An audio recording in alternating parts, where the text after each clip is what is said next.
Hello guys, kumusta? Ngayong araw na ito ay magluluto na naman ako guys. Ito na naman ang aking lulutuin na ulam.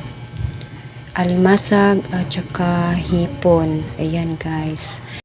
Prituhin ko lang yun guys. At yung bawang at sibuyas ay igisa ko para mabango.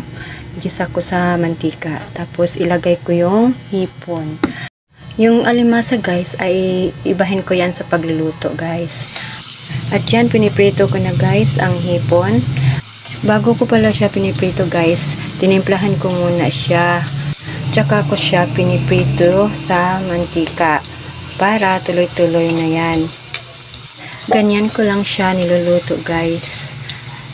Piniprito ko lang, ganyan lang kasimple ang pagluluto ko sa hipon guys.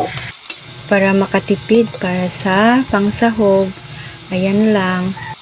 Masarap naman yan guys. Isawsa mo lang sa tuyo at suka pagkatapos mong prituhin.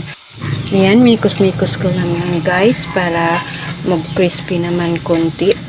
Ganyan ang kasimple ang recipe namin sa hipon guys.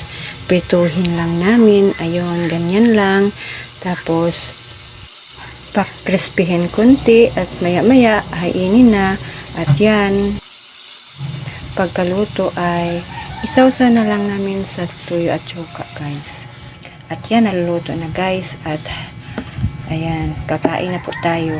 Ayan pala ang alimasa guys. Hindi ko na nakukuhaan ng video kasi sinabawan ko na lang yan ng tubig, tinimplahan ng asin, at yan na ang resulta. Yan na, inahain ko na. Ganyan lang din kasimple ang pagluto ko sa alimasa guys. At yan na guys, kain na po tayo guys. Ayan na oh. Tapos na akong magluto sa simple kong recipe ngayong araw na ito. At kakain na po tayo guys. Ayan, meron pa kaming natirang sabaw na manok kagabi. Ayan. Ganyan ako katipid magluto guys para hindi magastos. Basta meron lang maulam, oks na, diba? So that's all for today guys. See you in my next video. And please don't forget to like, comment, follow, and share. Bye bye and God bless.